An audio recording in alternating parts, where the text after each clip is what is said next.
राधे राधे दोस्तों, एस्ट्रो अरुण पंडित YouTube channel पे आप सभी का एक बार फिर से बहुत बहुत स्वागत है। आशा है आप सभी जहाँ होंगे स्वस्थ होंगे, सुरक्षित होंगे। आज के हमारे वीडियो का टॉपिक होने वाला है हस्तरेखा से जुड़ा हुआ, और आज हम स्पेसिफिकली आपके विवाह के बारे में बात करेंगे, आपके लव रिलेशनशिप्स के बारे में बात करेंगे, लव अफेयर्स के बारे में बात करेंगे। हमारे हाथ में, हथेली में विवाह की रेखा होती है। मैंने अपने पिछले वीडियोस में इसके बारे में थोड़ा सा बताया था, लेकिन आज का ये पूरा वीडियो सिर्फ इसी एक रेखा के ऊपर डेडिकेट होने वाला है। आज मैं आपको 10 से 11 ऐसे पॉइंट्स बताऊंगा जिससे कि आप घर बैठे अपनी हाथों की, अपने घर वालों की, अपने चाहने वालों की हाथों की विवाह रेखा देख के प्रिडिक्ट कर सकते हैं कि इनका विवाह कैसे होगा। कहीं कोई डाइवोर्स के चांसेस तो नहीं है, कहीं एक से अधिक विवाह के चांसेस तो नहीं है। कैसी रेखाएं होती हैं उन लोगों की जिनके शादी होने के बाद तुरंत टूट जाती है, या फिर बहुत लेट हो रहा होता है और शादी नहीं हो रही होती है। सब कुछ पता चलेगा, पूरी डिटेल में पता चलेगा।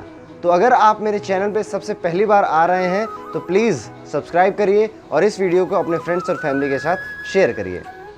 दोस्तों, हमारे हथेली में विवाह रेखा कहाँ पर होती है, सबसे पहले तो यही समझ लेते हैं। आपके जो दायां हाथ है, दाएं हाथ की जो सबसे छोटी उंगली है, इसे कनिष्ठा बोलते हैं। कनिष्ठा के नीचे यहाँ पर कभी कभी ये लाइनें 1 या 2, 3, किसी लोगों की तो 4-4 भी हो जाती हैं, होती हैं। छोटी छोटी लाइनें होती हैं, कोई बहुत गहरी लाइन नहीं होती है, कोई बहुत लंबी लाइन नहीं होती है। याद रखिए, जो छोटी उंगली है आपकी कनिष्ठा उंगली, इसके नीचे हृदय रेखा होती है। तो ये इसी गैप के बीच है, यानी कि आपकी उंगली जहाँ पर ख़त्म हो रही है और हृदय रेखा जहाँ पर शुरू हो रही है, इसी गैप के नीचे ये लाइनें होती हैं। अब दोस्तों, एक एक करके एक एक पॉइंट समझाऊंगा आपको कि ये रेखाएं कैसी हैं, तो उसका अर्थ क्या है। उससे पहले कुछ बातें आपको बताना बहुत ज़रूरी है। रेखाओं का जो ज्ञान है ये अथाह है, बहुत ज़्यादा है, बहुत बड़ा है।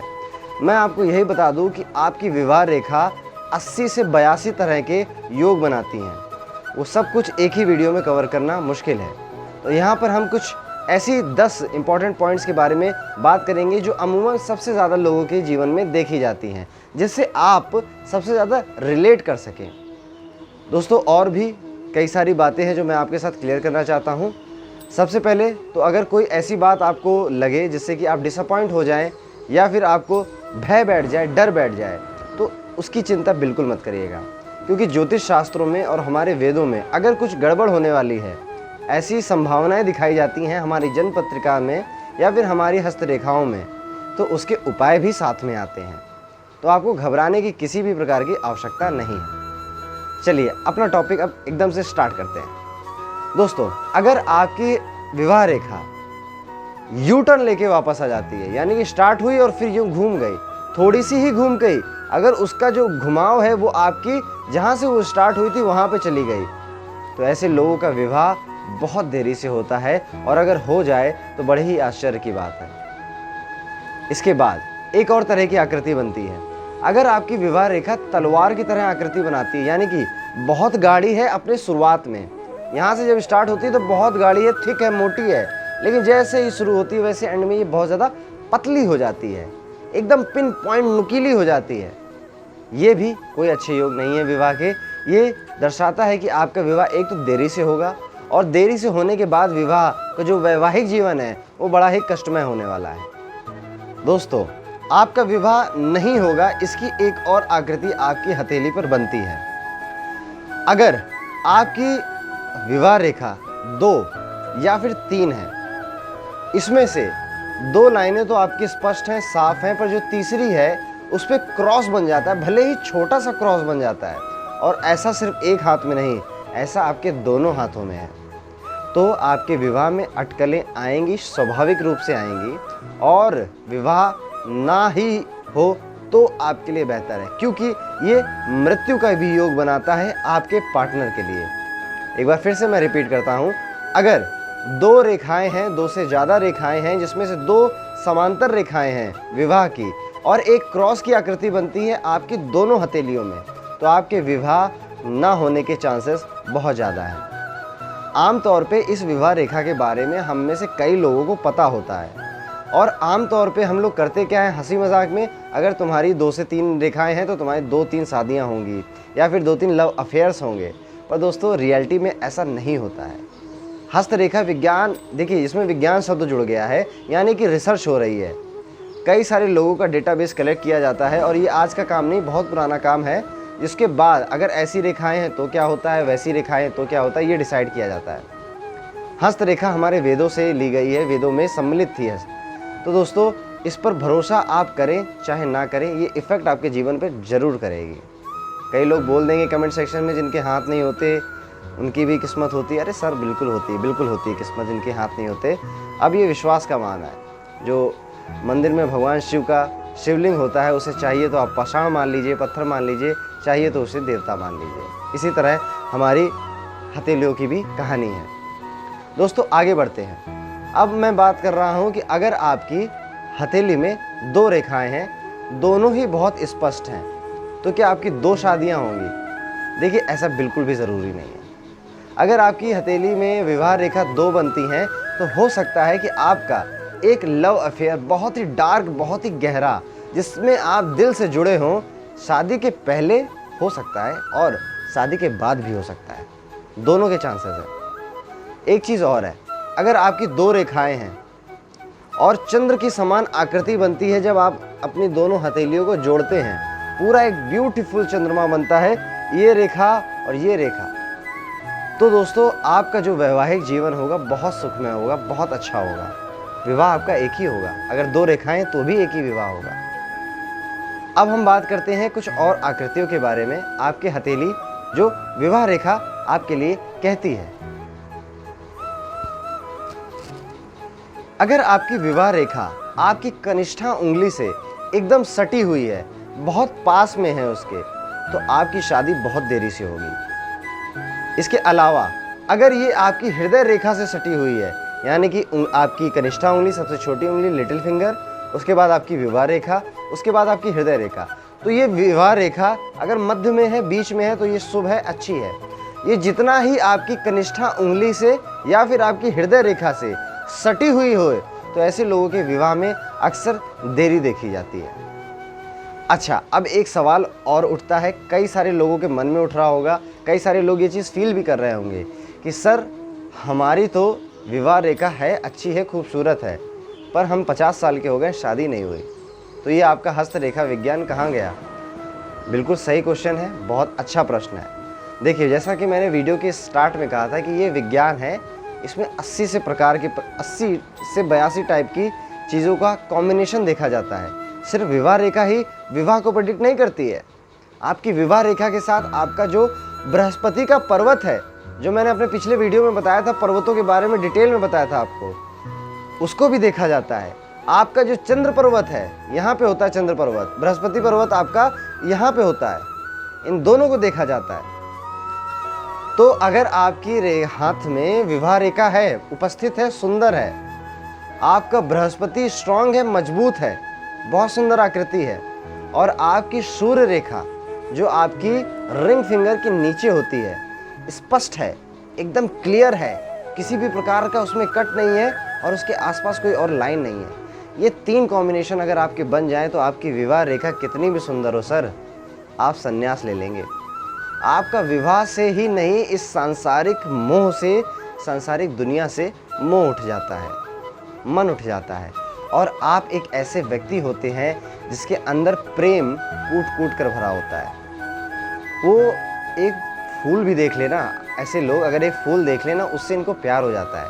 ऐसे लोगों को अगर कोई प्यार करने वाला मिल जाए, कोई प्रेम करने वाला मिल जाए, जो इनकी बातें सुने, समझे, बैठे इनके साथ, तो ये 10 मिनट लगता है अपने जीवन का सारा प्रेम उसके ऊपर उड़ेल देते हैं। इतना प्रेम इनके अंदर भरा होता है। ये हमेशा अपने आसपास रहने वालों और इस समाज के कल्याण के बारे में ही सोचते हैं। ऐसे लोग अगर आपको कहीं जीवन में मिले तो इनको छोड़िएगा मत, ये बहुत अच्छे लोग होते हैं। अगर आपकी विवाह रेखा बहुत ज़्यादा चौड़ी है, आमतौर पे ये एक छोटी सी रेखा होती है, बहुत पतली सी रेखा होती है, और किन लोगों की तो ये धूमिल होती है, मतलब लग रहा होता है कि उभर ही रही है, लेकिन कई लोगों की ये बहुत डार्क होती है, बहुत चौड़ी सी होती है। ऐसी रेखा भी शुभ नहीं मानी जाती है, अच्छी नहीं मानी जाती है। विवाह के पश्चात, विवाह के बाद मैरिड लाइफ में अनबन बनना स्वाभाविक हो जाता है।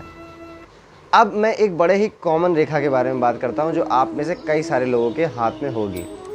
एक लाइन है जो कि बहुत ही सुंदर है और स्पष्ट है, और उसके नीचे उसी से लगी हुई एक छोटी सी रेखा है।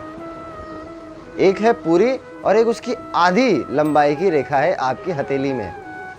तो सर ऐसे लोगों को माना जाता है कि ये बहुत ही ज़्यादा इमोशनल होते हैं और अपने जो पार्टनर है उस पर इमोशनली बहुत ज़्यादा डिपेंडेंट होते हैं, प्रेमी होते हैं, प्रेम करना जानते हैं और इस प्रेम में सब कुछ न्यौछावर करने के लिए भी तैयार रहते हैं।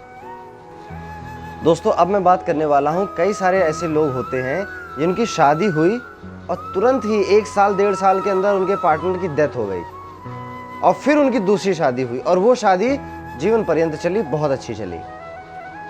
कुछ लोगों की शादी हुई, शादी होते ही या फिर इंगेजमेंट में ही टूट गई। तुरंत शादी तय हुई, इंगेजमेंट हुई, शादी होने ही वाली थी कि टूट गई और 6 महीने बाद दोबारा अच्छी शादी हो गई उनकी। ऐसे लोगों की हस्तरेखा क्या होती है, कैसी होती है? इनकी हस्तरेखा में एक चीज़ देखी जाती है, इनकी विवाह रेखा 2 होती हैं और एक के ऊपर एक चढ़ी हुई होती है या फिर 2 मुही होती है। यानी कि या तो हो सकता है कि शुरुआत में 2 से स्टार्ट हुई और आगे जाके 1 से मिल गई, या फिर 1 से ही शुरू होकर आगे जाके 2 मुंह उसके खुल गए। ऐसे लोगों के 2 विवाह ज़रूर होते हैं। हो सकता है कि पार्टनर की डेथ के बाद हो या फिर बिना डेथ हुए भी किसी भी कारणवश पहली शादी टूट गई और दूसरी शादी 6 से 1 साल के अंतर में ही हो गई। अब हम बात करते हैं ऐसे कौन से लोग हैं जिनकी शादी बहुत जल्दी होने के योग होते हैं। अभी मैंने आपको बताया पीछे कि ये जो विवाह रेखा है ये कनिष्ठा उंगली से जितनी भी पास होती है उतना ही शादी देर से होती है। और विवाह अगर जल्दी होना है तो हृदय रेखा से, ये अगर बहुत पास में एकदम सटी हुई है तो भी लेट होगी, लेकिन अगर हृदय रेखा से हल्की सी ऊपर है, थोड़ी सी ऊपर है, सटी हुई नहीं है, तो ऐसे लोगों का विवाह बहुत जल्दी हो जाता है। अब मैं उन रेयर लोगों के बारे में बात करता हूँ जिनकी 4 रेखाएं होती हैं, 3 या 4 विवाह रेखाएं होती हैं। ऐसे लोग 4 शादी नहीं करते हैं। ऐसे लोगों का ये माना जाता है कि अगर 3-4 रेखाओं में से 2 रेखाएं ऐसी हैं जो समानांतर हैं, एकदम ऐसी हैं, पैरेलल चल रही हैं रेल की पटरी की तरह, और जो तीसरी रेखा है वो कटी पिटी है, चौथी रेखा के साथ मर्ज हो जा रही है, कट पिट रही है, ऐसे लोगों का डाइवोर्स होना तय होता है। और ये डाइवोर्स आपके शादी के 5 साल के बाद से स्टार्ट होना अमूमन देखा जाता है। तो दोस्तों यही सारी कुछ बातें थी जो आपकी विवाह रेखा आपके शादी के बारे में कहती है। अगर आपकी शादी देर से हो रही है या फिर आप अपने शादी में खुश नहीं, कई सारे ऐसे लोग भी होते हैं कि लव मैरिज तो कर ली थी, शादी होने से पहले तो बहुत ज़्यादा प्रेम था, बहुत खुश थे, लग रहा था जैसे यही दुनिया है, लेकिन जैसे ही शादी हुई 6 महीना 1 साल बीता, अब वही एक दूसरे को काटने के लिए दौड़ रहे हैं। अब सोच रहे हैं कि कैसे इस आदमी से छुटकारा मिल जाए, ऐसा भी होता है। तो देखिए कई तरह के दोष होते हैं। ये तो सिर्फ हस्तरेखा विवाह के बारे में बता रही है।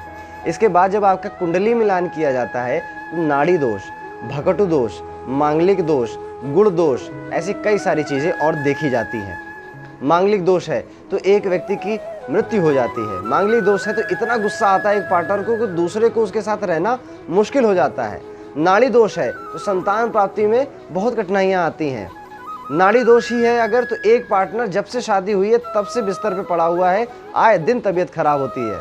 भकटु दोष है। भकटु दोष खासकर लव मैरिज वाले लोगों के साथ ज़्यादा देखने को मिलता है कि आपने कुंडली मिलाई नहीं, विवाह कर लिया, प्यार बहुत था, लेकिन भकटु दोष था आप दोनों की कुंडली में।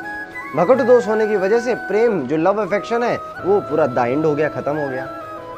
अब आप डाइवोर्स कर रहे हैं, शादी का लड्डू खा लिया आपने, अब वो लड्डू आपसे पचाया नहीं जा रहा है। तो जैसा कि मैंने वीडियो में कई बार आपसे कहा कि बहुत बड़ा विज्ञान है। एक पामिस्ट, एक हस्तरेखा विशेषज्ञ जब आपकी हस्तरेखा देखता है तो यही छोटी मोटी चीज़ें नहीं देखता है, बहुत सारी चीज़ों का कॉम्बिनेशन, बहुत सारी चीज़ों की व्यवस्थाएं आपकी हस्तरेखा में देखी जाती हैं, तभी किसी सटीक जवाब पर और प्रिडिक्शन पर पहुंचा जा सकता है। जैसे कि आपकी जन्म कुंडली देखी जाती है तो उसमें पूरे 12 भावों को देखा जाता है। तो दोस्तों आज का वीडियो यहीं पर ख़त्म करते हैं। इसी तरह के वीडियोस अगर आप और चाहते हैं तो प्लीज़ सब्सक्राइब करिए मेरे YouTube चैनल को और अपने फ्रेंड्स एंड फैमिली के साथ इसे शेयर करें। आप मुझसे इंस्टाग्राम पर भी डायरेक्टली बात कर सकते हैं। इंस्टाग्राम हैंडल आपको अपनी स्क्रीन पर दिख रहा होगा। राधे राधे।